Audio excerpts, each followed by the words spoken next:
Hello everyone.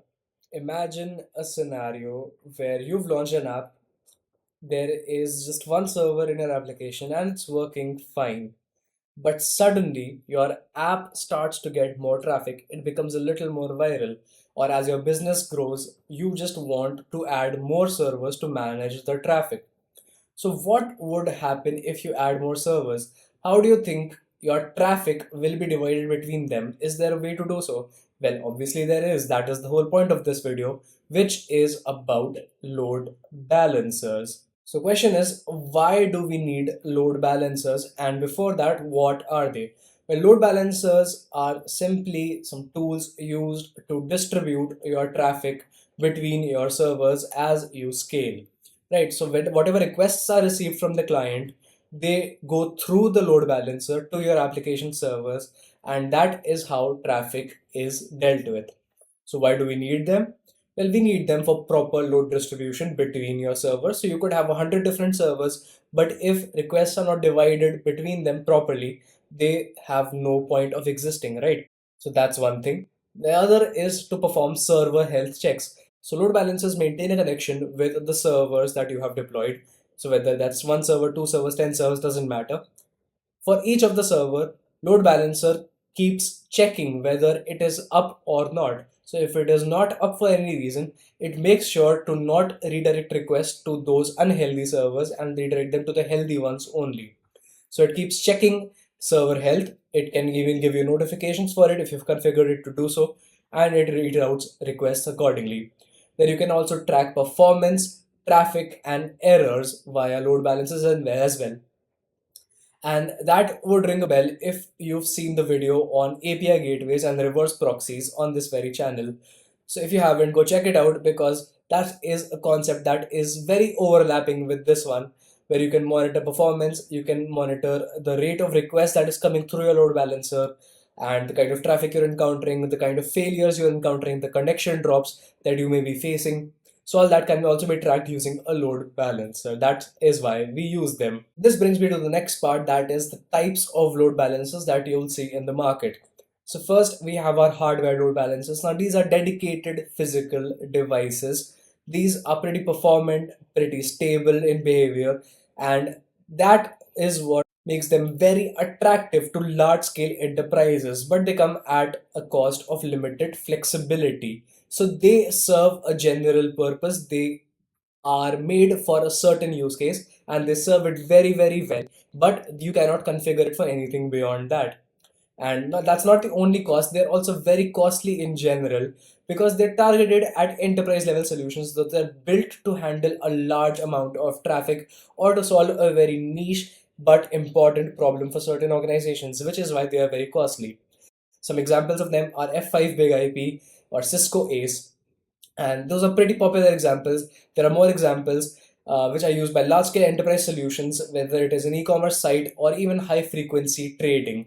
So, e commerce sites use them to manage their traffic, whereas high frequency trading firms use them to reduce the latency of their systems to as small as microseconds. So, that is the idea behind these hardware load balancers. The next ones that you would probably encounter the most in your life are software load balancers or even the cloud-based load balancers for that matter. And they are pretty similar in their approach and they provide more flexibility than the hardware load balancers. They're much more configurable in terms of how you want your balancing to actually happen. They're pretty cost effective, so they can be used for small scale solutions as well. And they act like a reverse proxy, so they provide features that are pretty similar. So good examples are HA proxy and Nginx, some things that I've encountered in my own experiences in the real life production setups. And they can be used as API gateways. They can be used pretty effectively for microservice architectures or just general purpose applications.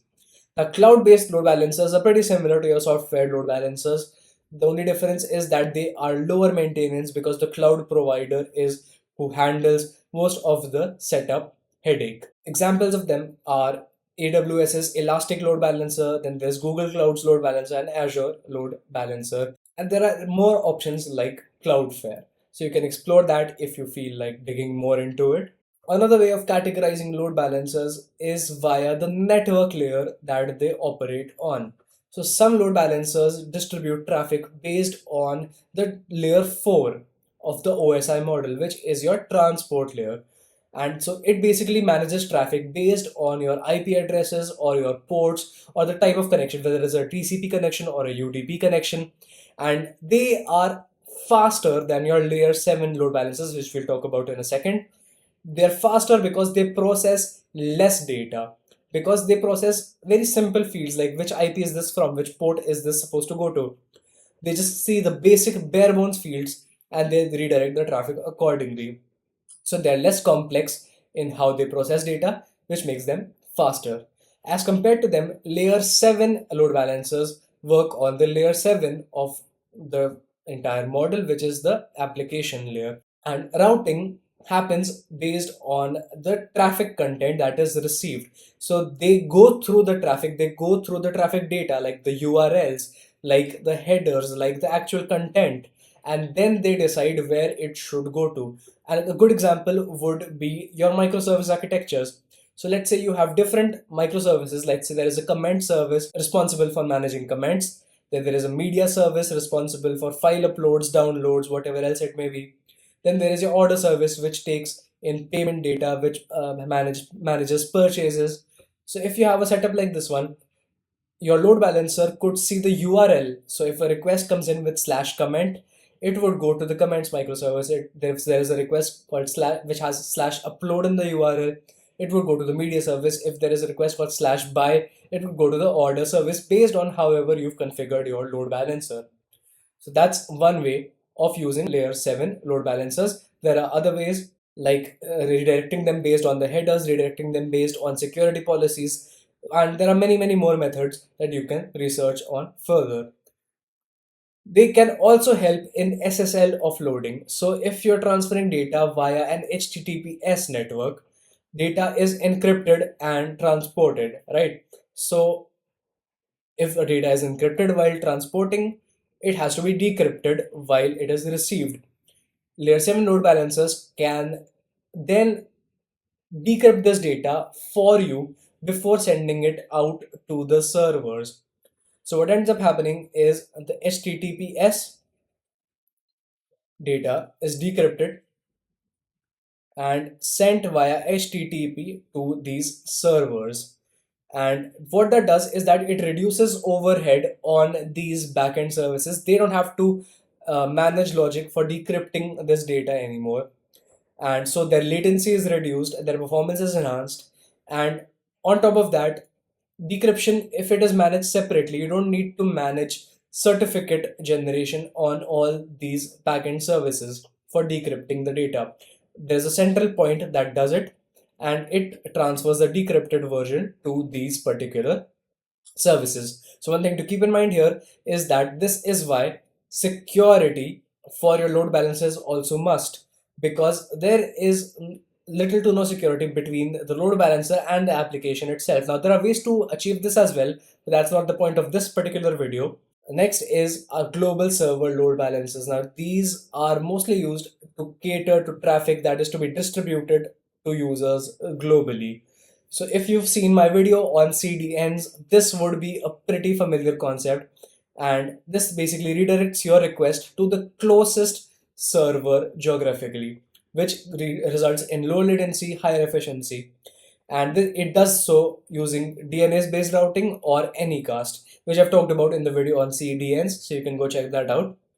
But yeah, that's another way to classify load balancers. So question is, how do load balancers actually distribute traffic? Now we know what kind of load balancers there are, but we still don't know what kind of algorithms do they use on the inside to actually function. The first one, and perhaps the most popular one, is the round robin setup.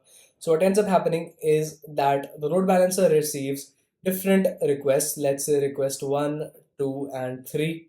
It comes to the load balancer. It sends request 1 to server A, request 2 to server B, request 3 to server C. Then if there is a request 4, it will send it again to server A in a round robin fashion. So it will keep on sending requests to one server at a time, and that is how it works. Then it has a variant called weighted round robin. So you could assign weights to your servers statically or dynamically based on the resources the server has.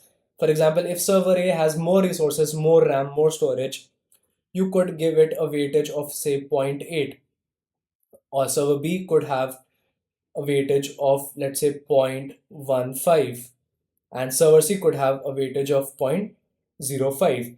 And so it will redirect requests based on this particular weightage. So by this logic, more requests will go to server A. That is how weighted round robin works.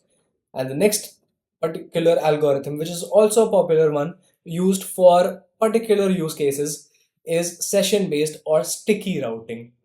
So if our servers are stateful in general, if the user's information is stored on a particular server and it is processed accordingly, then we prefer this particular approach. So what ends up happening is that if user A sends a request to your load balancer, it goes, let's say, to server B over here, server number 2, let's call it server 2. If user A sends another request, it will keep on going to server number 2 only, because there may be some data on server 2 with respect to this user that we may need to process this request, which other servers may not have. So we keep in mind and send the request to this particular server only. Same goes for user B, whose request is then sent to server number 1. And that's how this particular thing operates. And this is not just based on users, it can also be based on IP addresses, it can also be based on certain hashes, it can also be based on URLs. That's the example I talked about earlier over here. Based on the URLs, you can redirect requests to your different services, right? So this is an example of sticky routing. In case you have microservices in place and you want to redirect your requests to different servers, different services based on your routes. So that's one way to do it. And then there is your least loaded or least time taken approach. That's another popular approach, but not as common as the ones I've already discussed. So that it is a little complex to implement. So let's say if some requests take, let's say, 1 second, others take 100 milliseconds, others take 10 milliseconds. Your load balancer, what it would do is it would redirect more requests to this 10 ms server, and at least that's your least time approach. Least loaded approach, on the other hand, would simply be tracking the server's resources in real time, which is done by the load balancer, and whichever server is least loaded, for example, whichever server's RAM is least used, it will send the request to that particular server based on CPU usage, based on storage usage, or something along those lines. And lastly, another approach which is not very common but can be done if you don't want to set up anything while setting up your load balancer, is to distribute requests randomly between your servers. And that's all that I want to talk about in this particular video. So stick around for the next one, in which we talk about another important system design concepts. And thank you for watching, and follow for more.